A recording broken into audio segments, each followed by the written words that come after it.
दुनिया भर के मुसलमानों के लिए आई बहुत बड़ी खबर। मुसलमानों के साथ हो रहे अत्याचारों के खिलाफ अमेरिका की संसद से बड़ा ऐलान। अमेरिकी प्रतिनिधि सभा यानी हाउस ऑफ रिप्रेजेंटेटिव्स ने वैश्विक स्तर पर इस्लामोफोबिया से लड़ने के लिए एक बिल को मंजूरी दे दी है।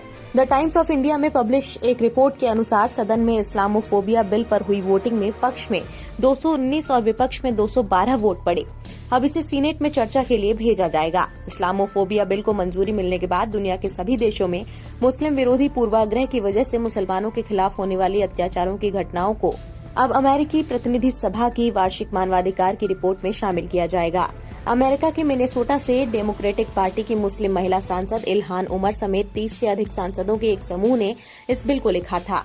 इस्लामोफोबिया के इस बिल पर वोटिंग तब हुई है जब कुछ हफ्ते पहले ही कोलोराडो से अमेरिकी प्रतिनिधि सभा में रिपब्लिकन सांसद लॉरेन बोबर्ट ने सोमालिया में जन्मी डेमोक्रेटिक पार्टी की सांसद इल्हान उमर के लिए मुस्लिम विरोधी भाषा का इस्तेमाल करते हुए उन्हें जिहादी दस्ते के तौर पर संबोधित किया था।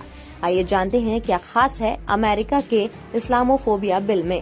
द टाइम्स ऑफ इंडिया की रिपोर्ट के अनुसार अमेरिकी प्रतिनिधि सभा में पारित हुए इस्लामोफोबिया बिल के तहत इस्लामोफोबिया की निगरानी और मुकाबला करने के लिए एक विशेष दूत की नियुक्ति की जाएगी। इसके साथ ही दुनिया भर के देशों में इस्लामोफोबिया की वजह से मुस्लिमों के खिलाफ होने वाले मामलों को विभाग की वार्षिक रिपोर्ट में पेश किया जाएगा। ये विशेष दूत दुनिया भर के देशों की गैर सरकारी संस्थाओं के जरिए वहां होने वाले मुस्लिम विरोधी मामलों की जानकारी एकत्र करेगा। इस्लामोफोबिया की वजह से होने वाली इन घटनाओं को प्रकृति और उसकी सीमा के बारे में विस्तृत रिपोर्ट देगा। विशेष दूत का काम होगा कि वो अमेरिका सहित दुनिया भर में मुस्लिम समुदाय के खिलाफ हुई हर हिंसा, शोषण के साथ उनके स्कूलों, मस्जिदों और कब्रिस्तानों समेत अन्य संस्थानों के साथ हुई किसी भी घटना की रिपोर्ट बनाएगा। राज्य द्वारा प्रायोजित हिंसा के मामलों की जानकारी निकालने और सरकारी और गैर सरकारी मीडिया में मुस्लिमों के प्रति हिंसा के कृत्यों और घृणा को बढ़ावा देने या सही ठहराने के प्रयास के बारे में भी रिपोर्ट देगा।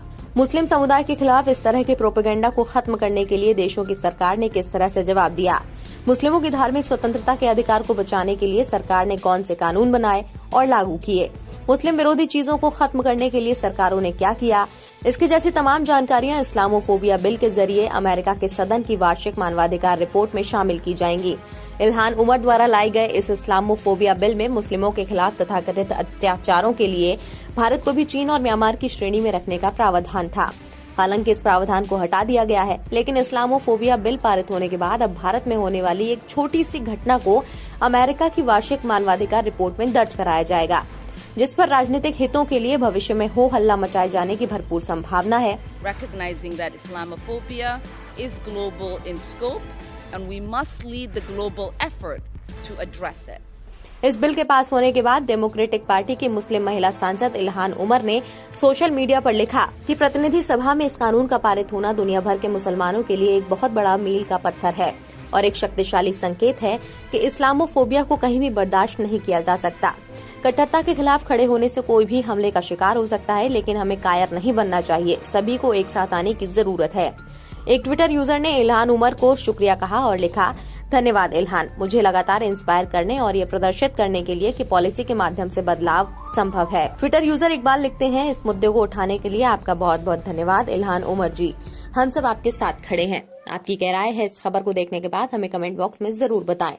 हमारे चैनल को सब्सक्राइब करें और बेल आइकन जरूर दबाएं, जिससे हर खबर की अपडेट आप तक पहुंचे।